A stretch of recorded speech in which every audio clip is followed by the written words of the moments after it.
Sir ఇది ఒక రోజు టైం ఇవ్వండి సార్, ప్లీజ్ సార్. ఈవినింగ్ లోపల కట్టేస్తాను సార్, ప్లీజ్ సార్. అరే మామ, ఒక 10,000 డబ్బులు కావాలరా. ఎందుకురా? Evening EMI కట్టాలరా.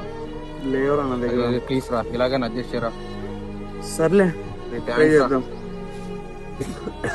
నీళ్ళు రా మామ నువ్వు, మెల్లిగా మెల్లి. తిన్నావరా? ఇంకా లేదురా. ఇంకా తినలేదా? టైం టు టైం తినాలి కదరా. నువ్వెందుకురా ఇంత ఓవర్ యాక్షన్ చేస్తున్నావు? నీకేమన్నా అవుతే నేనేమైపోవాలరా? రే మావా, అమౌంట్ వేసాను చూడరా. థ్యాంక్స్ మామ. పర్లేదు లేరా. ఏం చేస్తున్నావురా? భుజం మీద చెయ్యి వేయకూడదు. వేస్తే మర్యాదగుండదు చెప్తున్నా.